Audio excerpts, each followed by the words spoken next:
Welcome, Julie. I'm so excited to have you on the podcast today. Thank you, Kelly. I'm so excited to be here. I listen to the podcast every single week, so I'm really looking forward to our conversation. Amazing. So start off by telling us a little bit about like who you are, who you enjoy working with in your practice, where folks can find you. Sure. So I'm a LMHC based in Brooklyn, and I primarily work virtually, but I also have an office in Midtown Manhattan. I'm also licensed in New Jersey because we can see it from New York and Yeah. Florida because I had a lot of snowbird clients during the pandemic. And I primarily work with young adults, people in their late teens to 40s, and they come to me wanting help managing anxiety or stress or support just after some sort of life change. But my true passion is really helping my clients explore their relationships and healing attachment wounds. I love helping my clients connect the dots between their past and present and just helping them understand their family dynamics and previous childhood experiences and how those patterns show up in their current relationships and in their dating lives. Amazing. And was that niche like pretty clear for you from the start when starting your private practice, or is it something that you kind of came to find over the past, few months and years? It's something that I came to find. I know when I first started in group private practice, I would always go back to like attachment theory and attachment styles. And there were some therapists and even like some dating coaches that I like really liked their work. But it wasn't until I was in PPA and like did the work to kind of like really explore my niche and my interests that it became very abundantly clear that this is who I want to target and this is who I want to market to. Yeah. Was that shift hard for you to kind of go from, I think you worked at community mental health before group practice too, right? Yeah, Yeah. yeah. It was very gradual and it felt very natural. When I graduated from my graduate program, it wasn't really kind of like marketed or told to us that we could immediately start in private practice. So I just started working in community mental health, got all my supervision there, but knew it wasn't sustainable because I was not Yeah. making much at all. And from a young age, like my parents were both in therapy and they had like their own private practice therapists and they would share their experiences with me. I remember they even shared like how much they paid, how they were even getting reimbursed by insurance. So Well, that's so I cool. always, I know it's kind of unusual, but I always knew like, okay, if I'm going to be a therapist, I want to be in private practice. Like I just like always had my eye on the prize. Um, so I worked first in Baltimore and then I was ready for a change in my personal life. So I moved to New York City. Didn't work with adults yet. I was working with kids and teens in community mental health and never worked in private practice. So I started working in group private practice just to kind of learn the ropes, start exploring working with adults and seeing how I liked that. And I did that for a few years. And then I felt confident enough to go out on my own. I stopped accepting clients at both group practices that I was at so I could slowly build up my own caseload. And Yeah. then as soon as I felt like my own caseload was in a good spot, I left both group practices and have been solo ever since. Very cool. Did you leave your full-time job at community mental health to like do kind of two part-time gigs at a group practice, or what was even like that transition like? Yeah, I it was a very big jump and calculated risk. I was so busy like wrapping up my life in Baltimore that I moved to New York, not even being licensed yet. Yeah. Of course, all my paperwork was in, but I was just waiting for the state board to approve it. And then I just went on Indeed. I went on LinkedIn. I like did Google searches and found a couple group practices that felt like they were good fits for me and applied and just started from there. I did have a couple side gigs for a while when I first got to New York just to make ends meet. I was working front desk at Soul Cycle and I Hmm. was waiting tables. And then as soon as the pandemic hit, honestly, I had the space to go full time as a therapist since Yeah. I could have all my sessions virtually. And that's what I've been doing ever since. Very cool. With the group practices you were working at, were they private pay or insurance based? They were private pay out of network. Yeah. And some one practice that I was at, we worked with NYU students and we used their student insurance, but the rate that I was getting paid was very similar to what I was making out of network. So I was happy with that. Yeah. That's super cool. I feel like that's such a nice like stepping stone to sort of like getting used to the mindset of charging private pay, but doing it Yeah. when somebody else is like really holding that responsibility and saying, like, I'm going to help you with marketing. Like, this is your rate. This is Yes. what we're going to charge versus you just having to make that decision on your own. Exactly. Yeah, I learned so much. And both of my bosses, the group practice owners, were wonderful. They were so supportive and understanding when I was ready to go out on my own and offered just so much support and help and guidance. And I was so grateful for them too, because they really modeled what it looks like to run an effective Hmm. business and kind of how I want to be working and how I wanted to structure my work days. Yeah. When you were at the group practice, do you know if like how they got clients for you, or were you responsible for Mhm. some of your own marketing? What was that like? They handled all marketing. I remember ZocDoc used to be like a very big referral source for a while. Google SEO, their Yeah. websites, being on referral lists with different or local universities. Psychology Today was pretty big too, but just kind of basic internet searches. And I think word of mouth were primary modes there. Yep. And so when you decided to start your own practice, how did you think that you were going to fill your caseload and get clients? Like, what was your main goal or plan there? I had been talking about it with my therapist for a while just because I Yeah. was ready, but I was very scared. This was about 3 years ago. And I remember her telling me, like, you don't have to have it all figured out to get started. Like, start with Yeah. one client, learn as you go. You've got it. And she was very, very encouraging. And I kind of just followed what I learned from my the group practice owners. I made a Psych Today profile.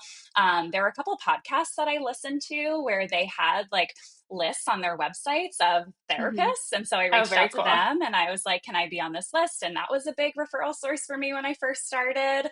But I wasn't yet using social media or anything. So it primarily was just online directories and listings and Psych Today. Yeah. What made you decide to start your Instagram page and start kind of taking like a more proactive approach to marketing? I first started it during the pandemic in 2020. I Yeah. remember it was like spring, summer 2020, because I just saw a bunch of therapists like being online, being on Instagram. Same. And I was like, I remember we started probably around the same time. Yeah. And I was like, this is awesome. This is so cool. I could do this. And I remember asking the group practice owners for permission just because I was their employee and I just wanted to make sure it was okay with them. And it was. And reels weren't a thing yet. So I was making like a bunch of static educational posts and it just felt like a lot of work. Yeah. And I kind of fell off of it for a few years. But then last year, some of my referral streams were drying up, and I was like, I need to just change things up. I had my eyes and ears open for different ways that I could market myself. I saw more and more therapists were on social media and just having Yeah. more of a presence there. And then I think I saw one of your income reels, and I Yeah. was like, this is awesome. That's incredible that she could make that much money. And I followed you and went to one of your free trainings. I think you'd had like a reels like membership like trial for a week last Yeah. summer. I did that. And then I bought PPA in the Reels membership, and that's just been so, so helpful just to strengthen this skill. Yeah. How has that shifted how you've kind of approached social media since you were already on it previously? I definitely now just have more fun with it. I Yeah. view it as more of like a creative outlet. And also I think the biggest way that Instagram has helped me in my business is by meeting other therapists and Hmm. networking and getting word of mouth referrals. And also just building a community since I am a one woman show for now. So Yeah. just knowing different therapists in the city close by that I can get dinner with or hang out with or just talk to in between sessions. Yeah. It's so interesting. That's been like my favorite part of Instagram as well, is like Mhm. it's work for sure, but it's work that feels like the most fun. It's the only thing during my maternity leave that I'm like, I still want to do this like a little bit, like leave room Oh, in my good. content calendar, plan stuff to do like one spontaneous post a week because it just like feels Mhm. so fun to me. Yeah. But I think that a lot of therapists like don't expect that, right? It's like, oh, I have to show up, I have to market myself. It's like so Mhm. unnatural, and it's like Mhm. such a fun, underrated surprise to get to meet like so many cool people. Yeah, yeah, totally. It is a skill. I feel like I'm still getting better at making content and can improve. It takes some time sometimes for Yeah. me, but overall it's been so enjoyable and so worth it. Yeah. So I know in today's episode we want to talk about psychology today because that's Mhm. actually your number one referral source, correct? Yes. Yeah, Hmm. which is so cool because I feel like I hear so often from therapists that they don't get any clients from Psych Today. They think that it's really only a good referral option if you're private pay or if you're insurance based, and Hmm. you charge 225 a session and are getting Hmm. clients pretty regularly from Psych Today. Hmm. About how many new client inquiries do you think you get a month from Psychology Today?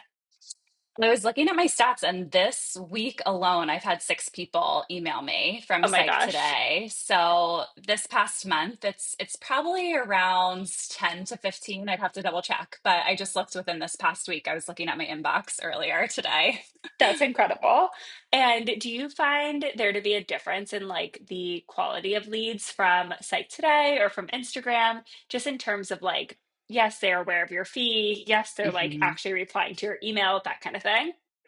Totally. I feel like Psych Today was worked so well for me at the group practice, like I said, and then when I was first starting off, and I wanted to stick with what I knew was effective and what worked. But also, people know Psychology Today. It's so Hmm. reputable, and I feel like prospective clients are on there ready to work with a therapist. Like they've been thinking about it, they're maybe a little bit aware of who they might want to work with, what they're looking for, and they're more ready to take action when they're on there searching.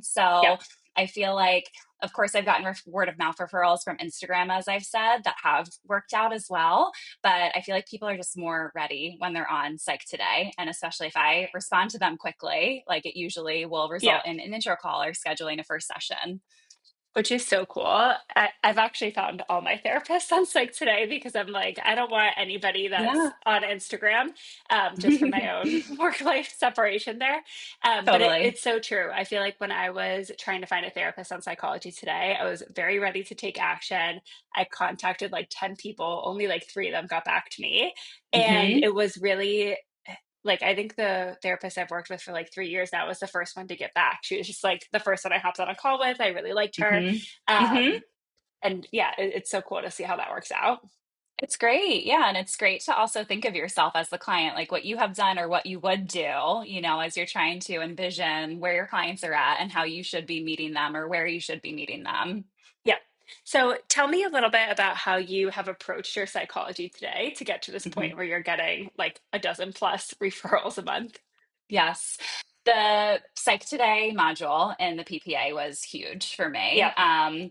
Before I made a profile, and I think like Psych Today is really good at prompting you on like what to say, what to put in certain Hmm. boxes, how it should feel. So I was following that and just looking at other people's profiles to kind of guess what I should be saying. But your module definitely made it so crystal clear. You provided just like really good examples of what to do, what not to Yeah. do, and just gave so many tips that I wouldn't have known or wouldn't have tried otherwise. So the module was really, really helpful for me. Yeah. When you say the module, are you talking more so about like what to do with the copy or like even picking zip codes and like that kind of thing? Yeah, exactly. Like just being very mindful of your photos, being very mindful of like your first 4 lines in your bio, which is Hmm. like what clients see when they're searching for a therapist on there. The zip codes, of course, and just filling out everything and like Yeah, showing your personality on it. Like I feel like learning how to be on Instagram and like be open, be myself has really helped me in how I write my bio and just every little section on Psych Today too, just so it's clear that I'm a human. I'm not just my resume isn't on my Psych Today. for sure. So I'm going to go ahead and link your Psychology Today profile in the show notes in case anyone wants to Hmm. take a look. But I thought it might be fun if we could read through the first like four sentences together, just that way folks can kind of hear, what that's about. Sure. So the way that Psych Today works for anyone who's listening and they don't know, basically when you are searching for a therapist, you'll get a bunch of different people in the directory, right? And you see their photo and then you see the first like three or four sentences and that's it. And so it's Hmm. super, super important that that portion is really niche down. I feel like I see Hmm. so many therapists say like, hi, my name is Julie. I'm a licensed mental health counselor in New York, and I'm here to support you in your journey or something. And it's like, there's Right. nothing in that sentence that makes the right person say, oh my gosh, Julie's for me. I have to go ahead and click this. Right. And so we really want to get straight to the point. And I think you've done such a great job with that. So I will read your words. Mhm. Are you feeling overwhelmed, unsettled, or stuck? Maybe you're constantly wondering if you're doing enough, should be further along in life, or searching for a way to feel normal again. It's easy to fall into a pattern of obsessing and dwelling over these thoughts, especially when it seems everyone else is experiencing the milestones you want. You might ask, when will it be my turn, or am I doing this right? Tell me how you kind of came up with those questions and really got in the head of like your ideal client and what they're Mhm. looking for when they're searching for a therapist there. Sure. I thought of just my favorite clients, like the clients that I have on my calendar where I'm like, I'm looking forward to our session. I'm looking forward to hearing how their week went, where, their progress is at with what we've discussed in the session before. And I would really go back and kind of ask myself, like, what would they be saying? How would they be Yeah, talking? Or I even looked back at maybe their intake questionnaire. And when they said, like, when I asked why are you coming to therapy, like use exact words that that they use or exact phrases that they used in our initial intake session. My profile, I think, is pretty broad. Like, I definitely could niche down, but it has been really helpful just because there are a lot of anxious and yeah. stressed adults in New York who are often comparing themselves to other people.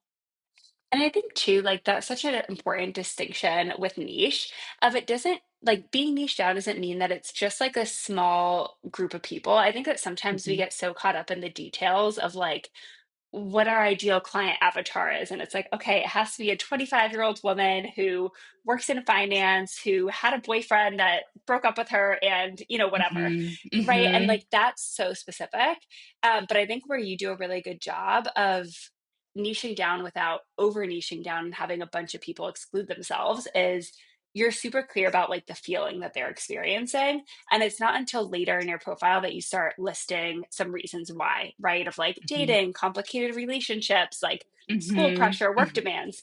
And Yep. so we're really specific and we're giving these feelings of like anxiety, overwhelm, obsessive thoughts names without Mhm. like being so specific in the context of which they're feeling it that like it doesn't resonate with a ton of people. Totally, totally. Or using like super clinical terms, like saying Yeah. like I treat anxiety and depression. Like you want to describe what it is that they're experiencing from their words to really get their attention Yeah. and feel like we get them. I can help them. I understand you. For sure. And I always say marketing is really just reflective listening. And I love that you're actually like pulling in from client sessions, from intake forms, Mhm. from initial Mhm. emails, like what are the words they're saying and how can I parrot it back to them? And Yes. then marketing becomes so simple. Yeah, yeah, totally. Yeah, it's just kind of like connecting the dots a little bit, or I love that reflective listening. That's Yep. exactly right. And like we all have this skill as therapists. More people just need to Mhm. realize like that's all we're trying to do here. Right, right, exactly. Are most of your clients from Psych Today from New York, New Jersey, Florida, in person, virtual? Sort of what's the breakdown there? Most of them are in New York. I still see majority of my clients virtually, but I have had some clients from New Jersey find me on there. I think because of the zip codes that I have on Yep. there, and sometimes people will find me from Florida, but primarily my caseload is New York City based. Yep. Is that where you've done like kind of most of your networking on Instagram too, with like other New York based therapists or? Yes, Yeah. yeah, primarily in the city, but always open if I see another therapist, like has engaging with me and we're licensed in the same state or different states. I'll kind of engage with them back just to build up my referral list too. Yeah, I think that's so smart. Oftentimes I'll hear therapists ask, like, I'm actually licensed in the three same states as you of New York, New Jersey, and Florida. Love it. And I'll hear therapists ask, like, oh, do I need to get licensed in like three states in order to get clients? And I'm like, no, no, no. Like, Hmm. I did that because I lived in New York, New Jersey, and Florida. I definitely think New York, New Jersey is like a great pairing. Um, Yes. but it's so much easier to network where you actually are than Yeah. to feel like, you have to spread your network across three states that you have no connections to, no clients in, no like attachment towards. It's Yeah. just like spreading yourself too thin. Totally. Totally. And the reason I got licensed in the three states is because I wanted to continue working with my clients when they Yeah. moved, just so I could continue working with them. And New York, New Jersey totally made sense. You're right. Awesome. So I know that you pulled some stats for today's episode. I thought that we could Hmm. kind of go through them.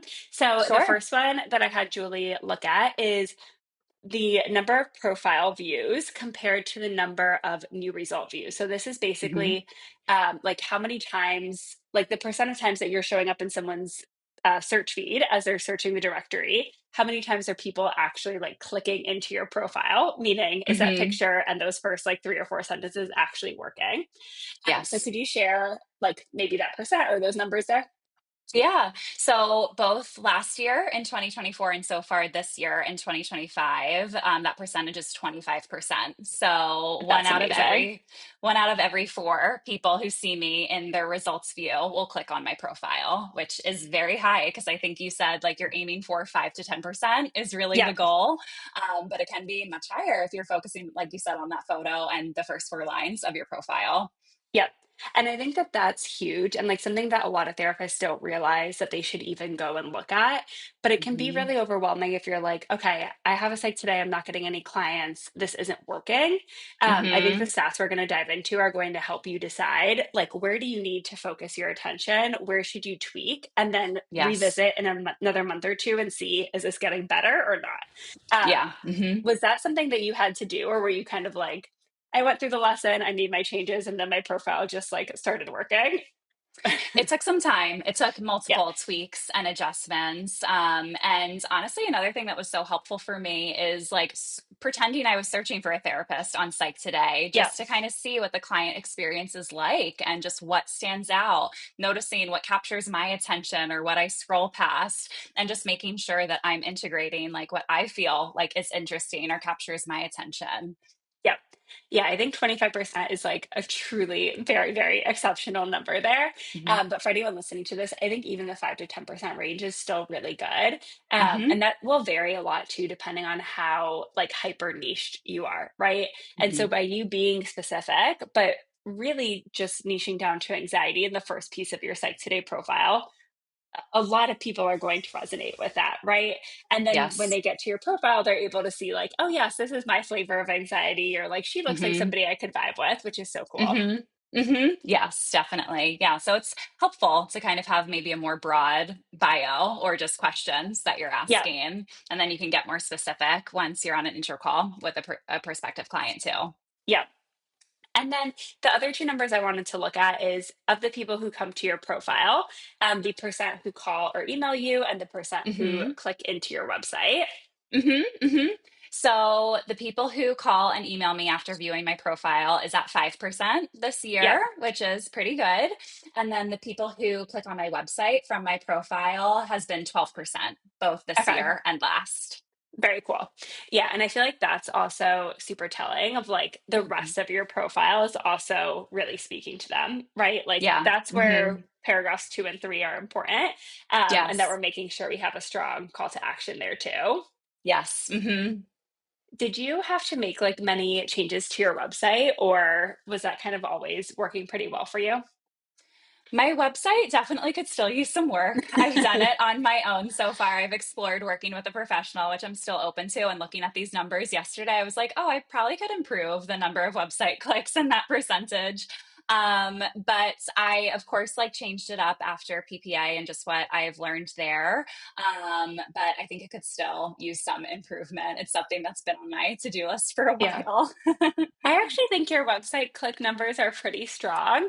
To me, Hmm. it's just like we want to make sure that when we're getting people to your website, they're actually taking that next step, right? Yeah. But Hmm. to have 12% of people going to the website is like pretty good. Yeah. We just don't want to like lose them once they get there, right? So making sure that there we have it really easy for people to schedule intro calls. They're getting more in depth, it's more niche specific, to really Yes. help them kind of take that next step. Yes, totally. And I also was looking at the stats of my link in bio and my Hmm. Instagram, and most people go to my website. So that's Yep. definitely even more motivation to make sure my website is where I want it to be. And then the second most clicked link is my Psych Today that I have on Yep. there too. Oh, very cool. So you have people who are kind of like finding you on Instagram and then checking out your psychology today to see, Yes. what is she really about kind of vibe. Yeah. Hmm. That's cool. Do you hear from people that do intro calls with Psych Today, like, oh, I saw your Instagram, or like this piece of content resonated with me, or do the two kind of feel separate? Right now, they're pretty separate. I Yep. haven't had any clients specifically say, I checked you out here. Maybe that's happening behind the scenes. I mean, my Yep. Instagram is linked on my website. My website is linked on my Psych Today. So it's very easy to kind of like follow that tunnel.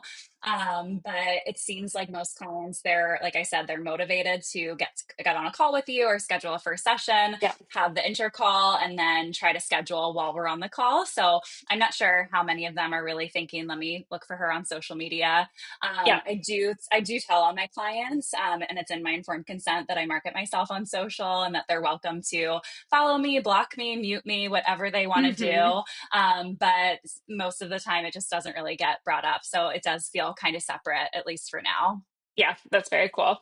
Is that uncomfortable for you to kind of like bring that up to people, not knowing whether or not they've seen it or not? Or No, no. I kind of make a joke about it. I'm just like, I know algorithms are very invasive and I never want yeah. my face to pop up when you're just like mindlessly scrolling. So this is why I'm letting you know. And I also use it as an opportunity too. I say I will never follow you back or engage with you just to protect your privacy and confidentiality. And I think that helps just build trust, just that they know like I'm acknowledging this and here's what I'll do. I'm totally open to however you want to do it.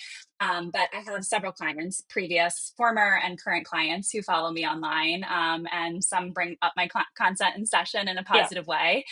So it's been great. It's no problem for me to share. very cool. Okay. Any advice that you have for therapists who are like on Psych today, but they're not getting clients? Maybe what they could do to sort of improve there. Mhm.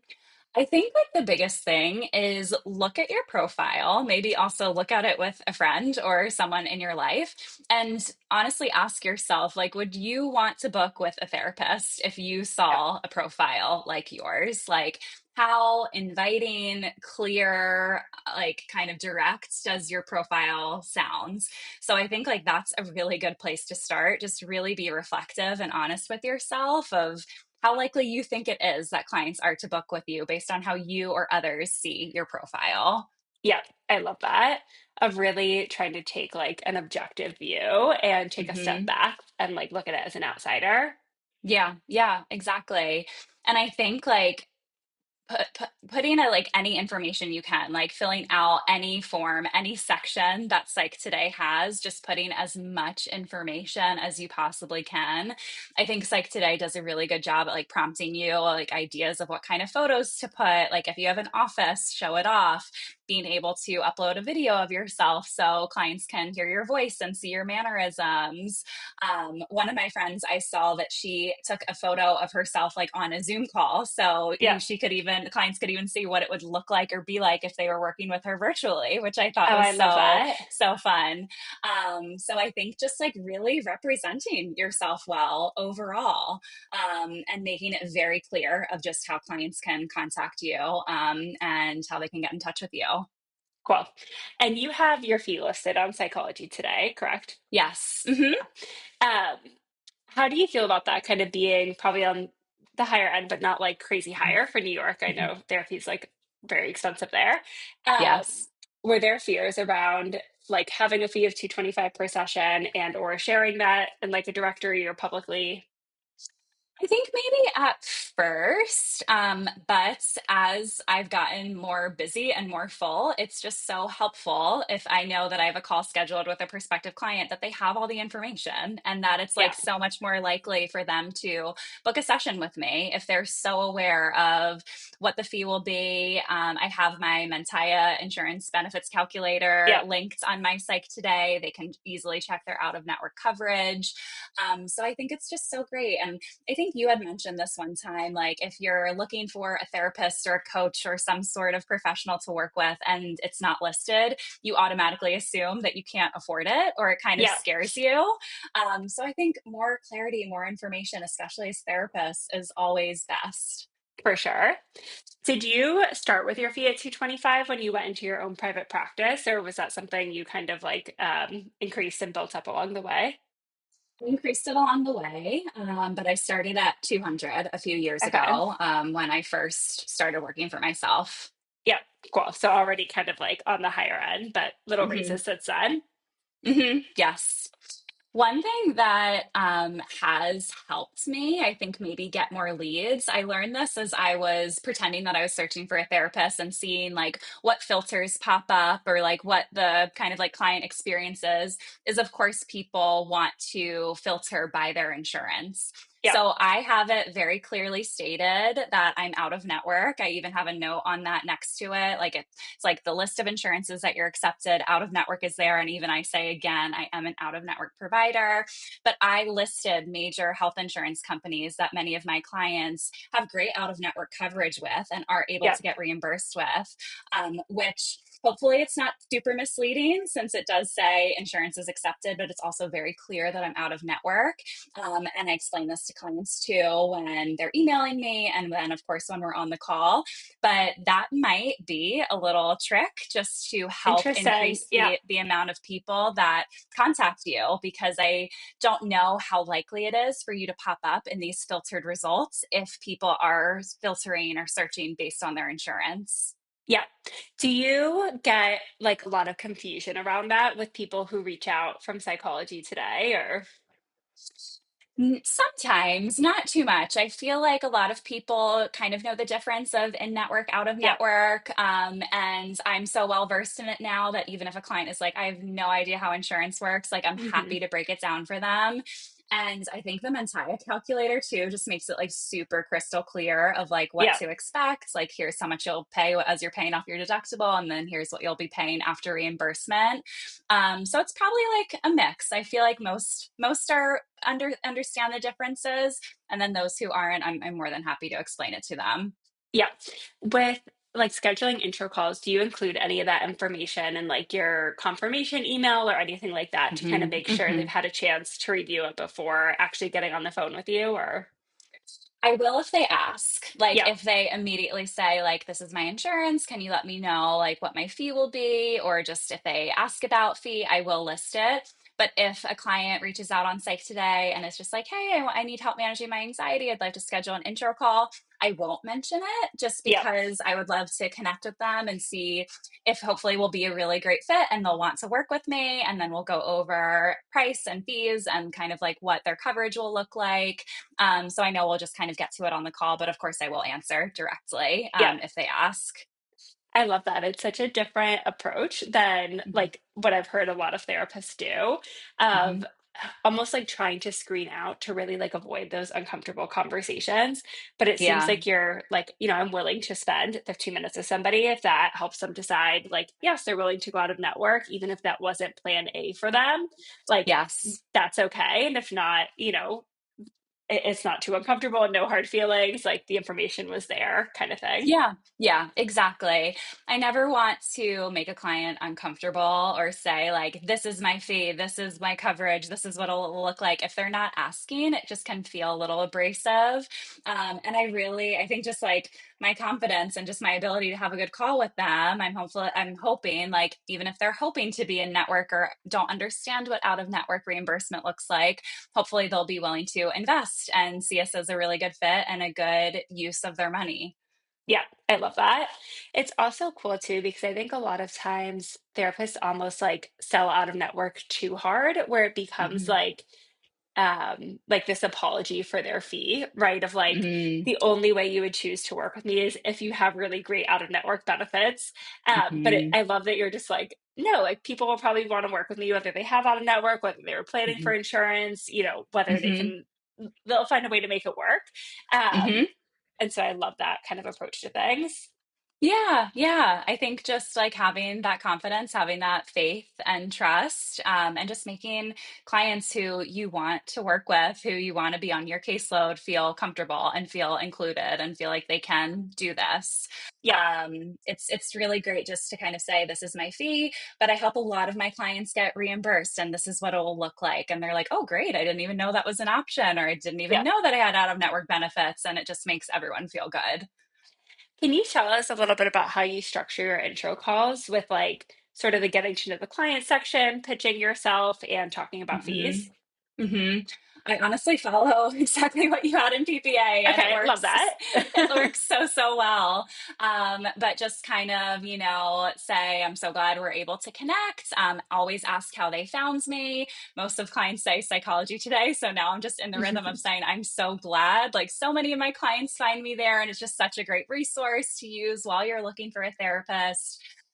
Give them the rundown of what to expect for our call. Like, I want to hear about them. I want to share a little bit about myself. Then we'll talk about logistics and kind of scheduling and paying for therapy, and then get to know them a little bit, share about me, go over all the logistical details. And then my goal is always to try to schedule our first appointment and say, like, are you ready Yeah, to schedule? What feels good for you right now?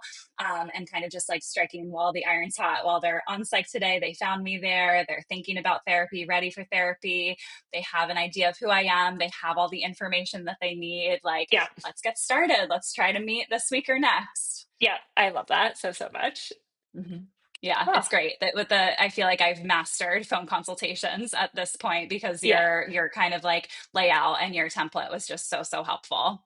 And they're such an important skill because I feel like we put so much into marketing on the front end, whether it's social media, it's like today, your, search engine optimization for your website, Hmm. that it's like by the time we get people on a call, we really want to make sure that they're going to move forward, Yes. and that we're Hmm. able to do like everything that we can to make that lead feel comfortable and like wanting to work with us and become a client. Yes. Yes. Totally. It is a very, very important skill. I agree. All right. Well, thank you so much, Julie, for your time today. Tell us, where can folks find you if they want to follow you on Instagram, connect? Sure. I am talking with Julie on Instagram and TikTok, and Julie Newman, if you want, and I'm in New York, if you want to search my psych today. And my website is also talkingwithjulie.com. Amazing. Thank you so much, Julie. You're welcome. Thanks, Kelly.